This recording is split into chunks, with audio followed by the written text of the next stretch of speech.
We look at what we want to look at. Patriarch Pavel of Serbia, that's who's on the front cover of this video, hopefully. A monk recently told me of his life and told the story that he would delight to find old shoes discarded and repair them himself. He loved poverty, and he would travel on public transport, as we see in this photo, even though he was the patriarch, something like the Pope, mutatis mutandi. And it was during the summer months, and people were concerned. Listen, patriarch, there are people traveling on this bus at this time of year going past coastal areas. They don't dress well. They're half naked, Maybe it's not so wise you travel on these buses. And he replied, we look at what we want to look at. We look at amor meus pondus meum, said St. Augustine. That always hit me at seminary, just when I left my own monastic digs to go to Rome to study. I remember reading that, amor meus pondus meum, my love is my weight. It's what will pull me. It's what will define the gravity of my life, what will fill my home, what will fill my mind, what will fill my heart, what will shape my life. The whole idea, and I'm going to return to this book here now, St. Nicodemus of the Holy Mountain, of interior prayer is to guard the mind into the heart and fall in love there with Christ, who dwells and longs to dwell in our hearts, to extirpate, exorcise, throw out the devil, the demons, the bad logismoi, bad thoughts and passions, which attack us not from without. St. Nicodemus is going to say, what damage is done by thinking that the devil attacks us from without, that our thoughts come from outside of us, that our evil passions and tendencies come from outside.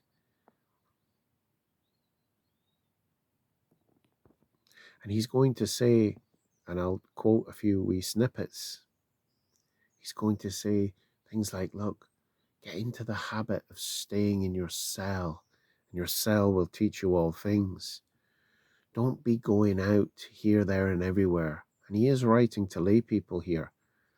Don't be thinking this manual's all set up for the super saints, because he concludes the chapter by saying, this interior prayer, I know some will criticize me for writing to lay people, but I'm exactly in line with church tradition and the church fathers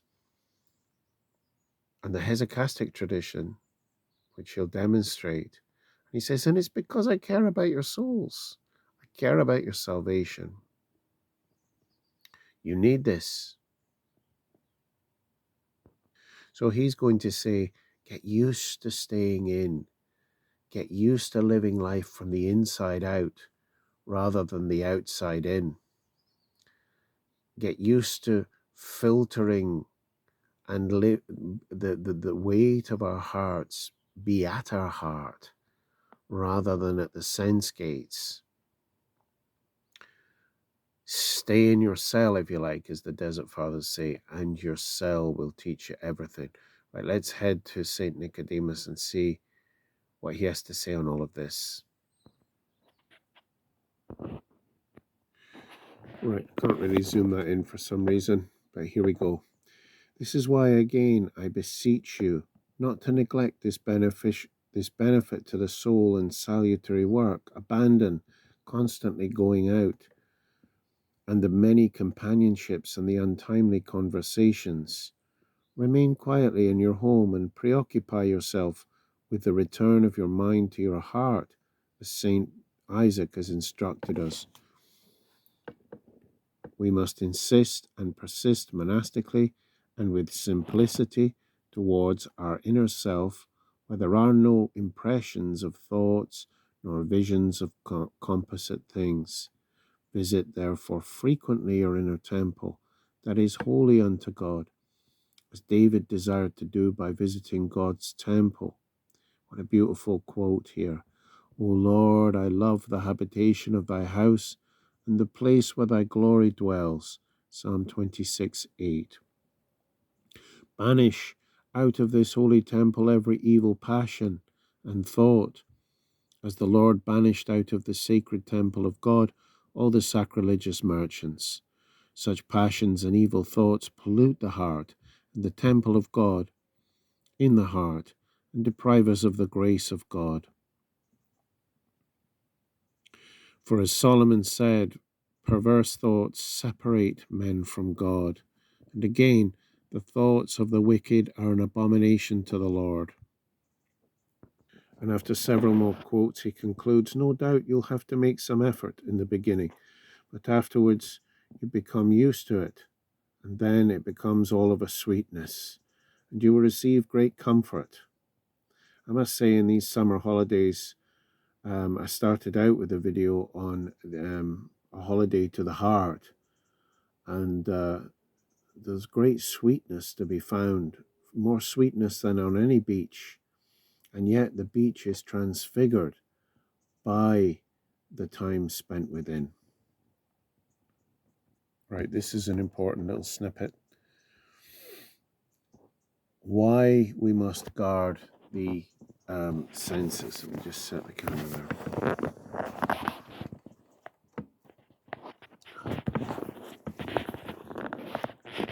So why? Because in the center of the wheel, it's like the center of a wheel. It's the heart, and the senses are like the spokes that go out from it.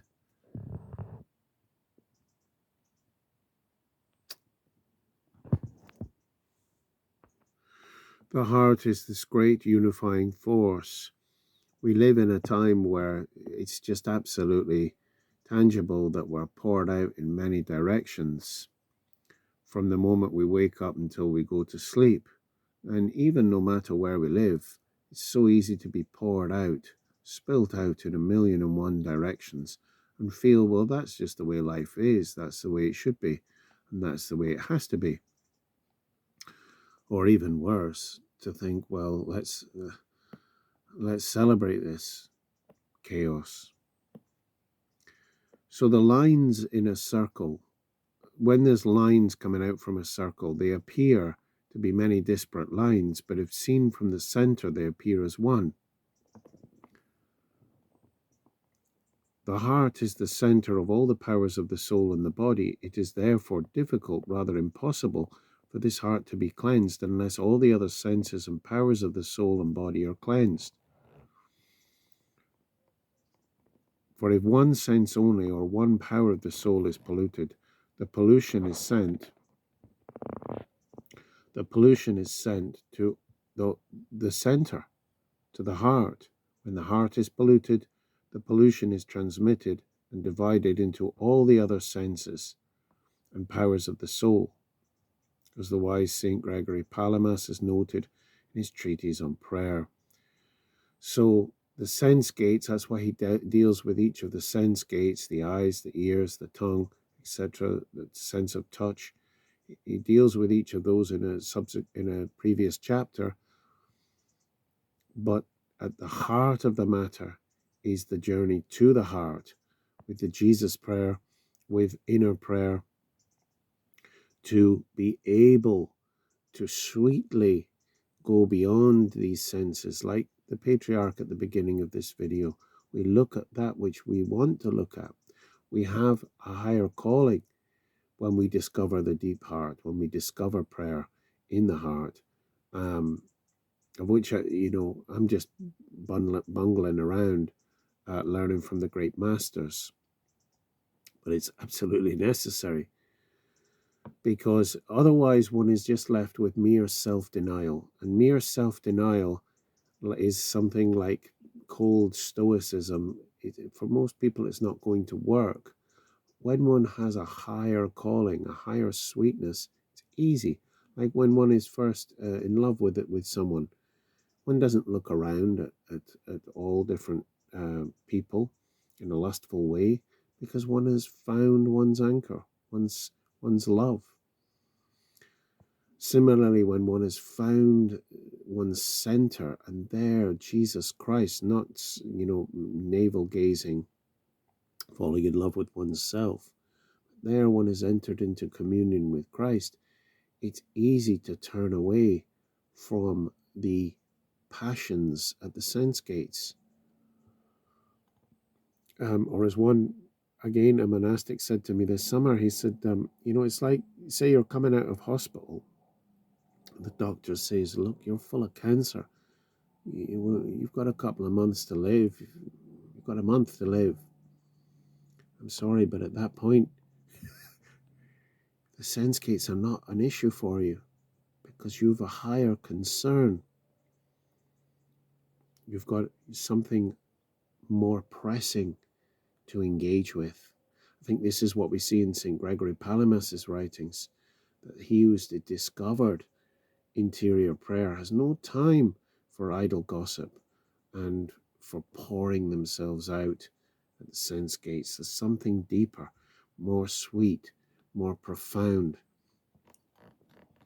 more life-giving, more total, worth the struggle to resist these wild horses at the sense gates in order to find true anchor deeper down in the heart.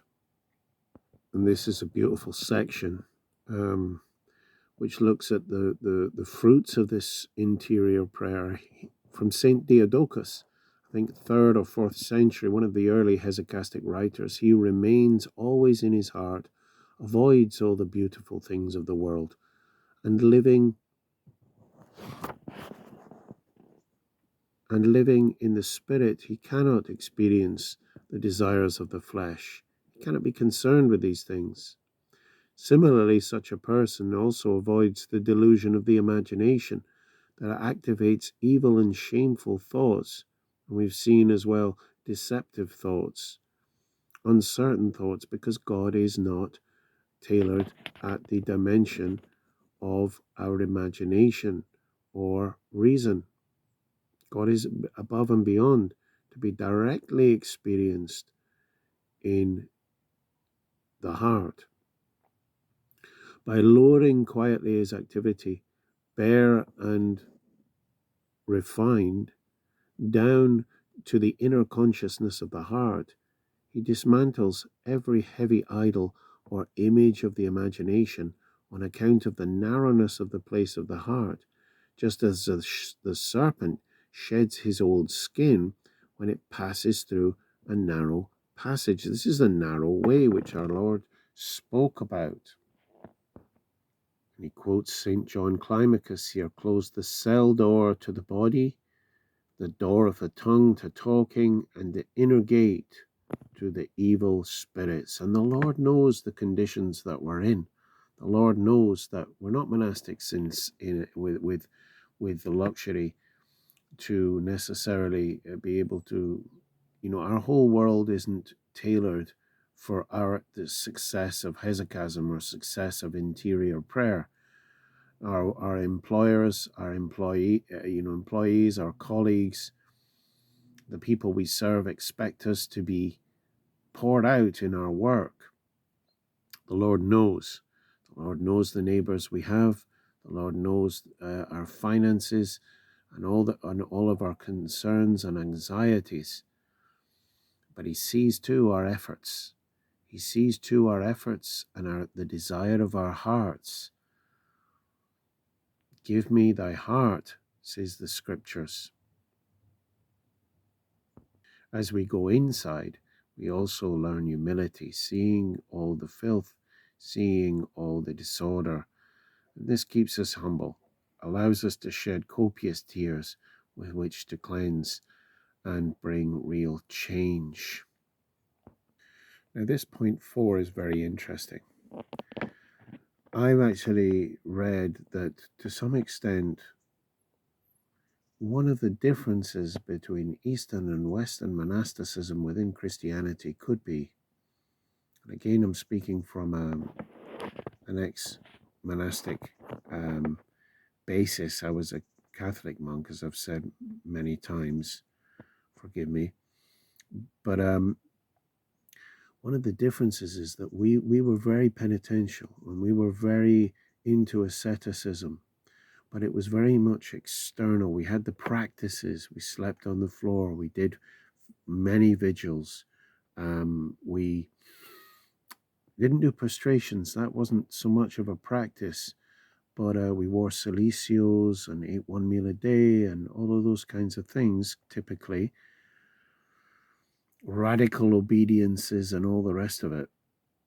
Hard work and whatnot, but we didn't know this way of the heart. And here St. Nicodemus is going to say this allows for an easier way of purifying the passions, that we bring the mind down into the heart.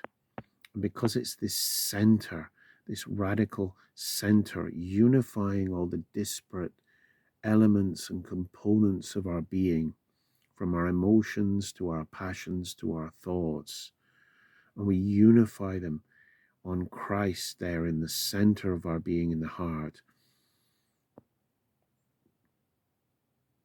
This method of prayer purifies the nature,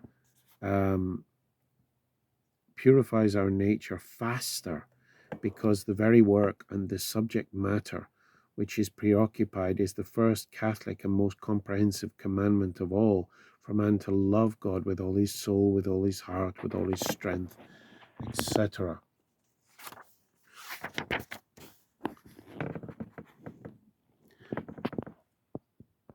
By doing this, he's going to say in continuation, one is enabled to keep the commandments of Christ. The first commandment, to love the Lord our God with all our heart, with the heart united with all our soul and with all our strength. That's the great aspiration. And in doing that, to be able to keep the other commandments of God in the Bible and especially in the Gospels. Right. Keep your heart with all vigilance, for from it flow the springs of life. Proverbs 4:23. I'll leave it there. God bless your prayers. I hope that is useful. An absolutely fantastic book, St. Nicodemus of the Holy Mountain. Pray for us.